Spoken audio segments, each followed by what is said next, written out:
Un entrepreneur achète forcément les compétences.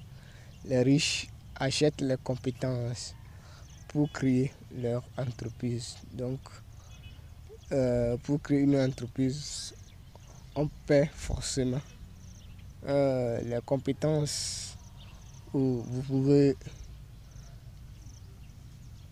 devenir actionnaire aussi, c'est un entrepreneur. Donc ici, mon œuvre se porte sur comment faire travailler sa monnaie. Donc faire travailler sa monnaie, c'est le titre de l'ouvrage ça. Introduction. J'ai hérité ces connaissances dans mon environnement que j'ai grandi, où j'ai vu des personnes font travailler leur monnaie pour gagner de la monnaie en finançant dans une activité rentable ou en payant des actifs. Donc, où je vois les gens utilisent leur propre argent pour payer des services ou pour payer des compétences, pour produire un bien. Donc, c'est pourquoi cette tâche est aisée pour les riches.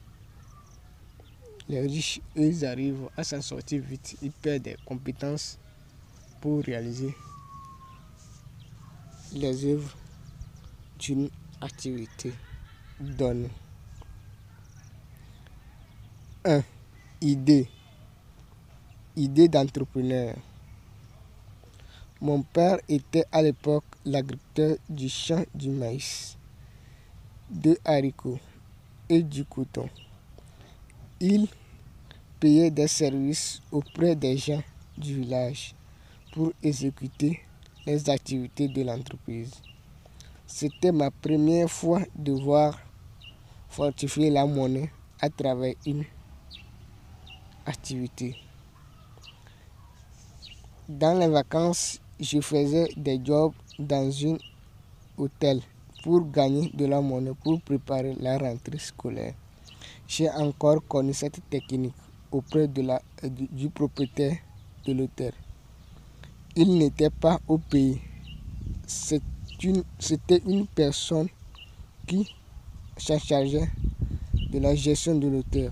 Donc c'était une autre personne qui gérait les affaires de l'hôtel. Lui-même n'était pas là. Donc c'est le compte rendu qu'on lui rendait et il payait les services. Et l'hôtel fonctionnait normalement. Voilà comment les personnes de mon environnement font travailler leur monnaie pour gagner de la monnaie davantage. Un beau jour, j'ai suivi un film des Américains où un employé au cours de sa vie professionnelle a acheté des immobiliers, les maisons d'habitation, tout ça. Dans sa retraite, il revend ses biens pour survivre. Voilà une discussion née entre nous parce qu'on était dans une vidéo club.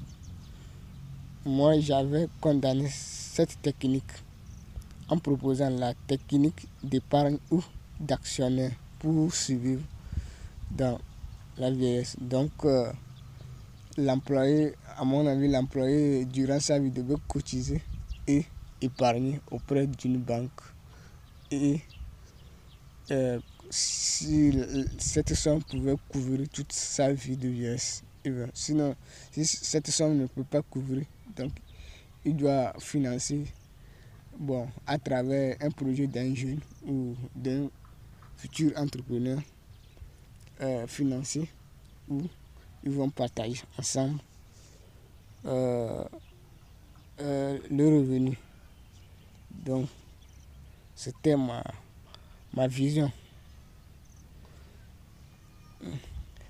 C'était un coaching pour moi de commencer ma vie. J'ai fait des jobs pour créer une micro-entreprise de maïs frais où j'ai arrivé à épargner un capital de côté pour financer l'activité parce que l'école occupait une grande partie de mon temps. Donc, je n'avais pas le temps pour pouvoir faire, assumer tous les tâches de l'entreprise. Donc, je dois déléguer à une partie, à un tiers de personnes, donc en contrepartie de la monnaie. Donc, je dois chercher cette monnaie pour financer mon projet. Donc, c'est comme ça que j'ai vu. Donc, et j'ai finalement réussi à le faire chaque année. Chaque année. 2. Investissement. Pour que l'être humain arrive à faire travailler sa monnaie, il doit réaliser un projet à moitié ou en totalité et d'avoir l'envie d'élargir l'activité en finançant massivement pour rapporter un chiffre d'affaires. Donc, vous devez réaliser un projet à un niveau que vous avez un peu d'argent, un peu de monnaie qui va vous servir à payer des compétences pour élargir votre activité.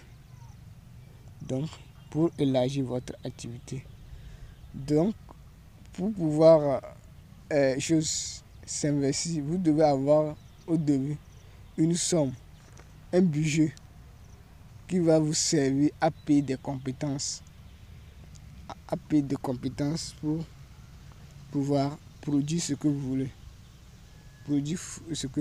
et gagner plus d'argent. Lorsque vous avez une somme et vous payez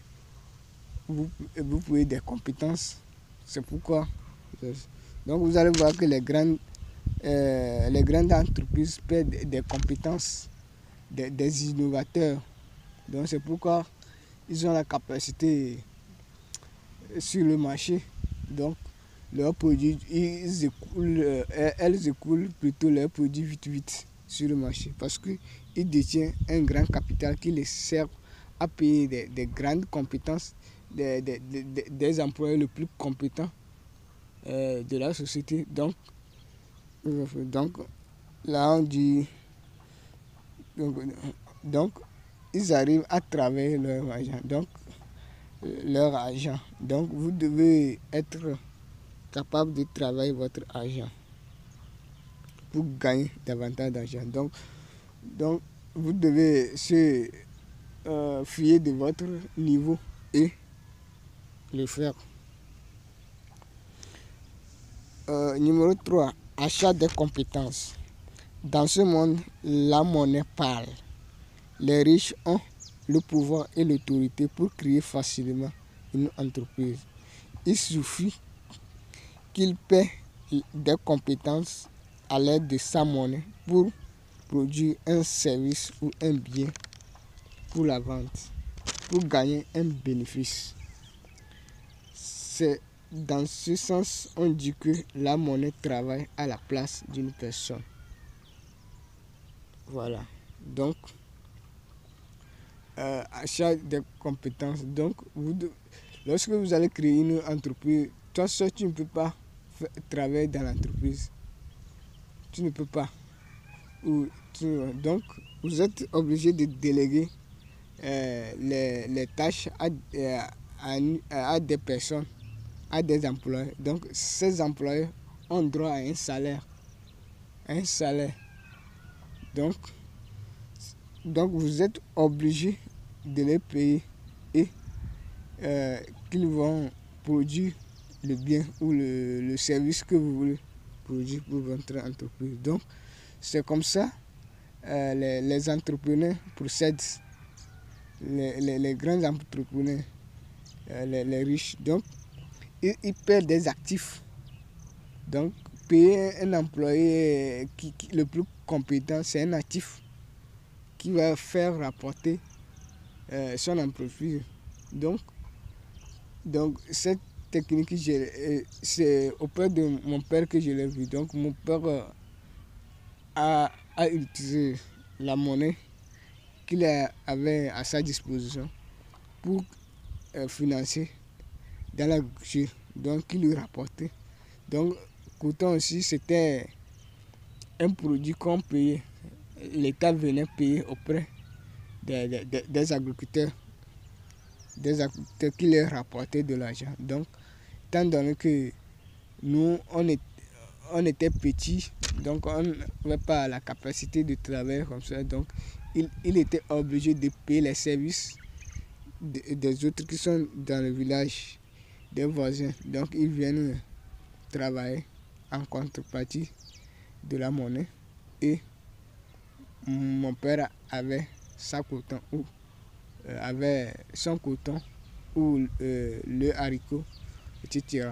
Donc, pour vendre et gagner le bénéfice. Donc, le bénéfice qui constitue son salaire.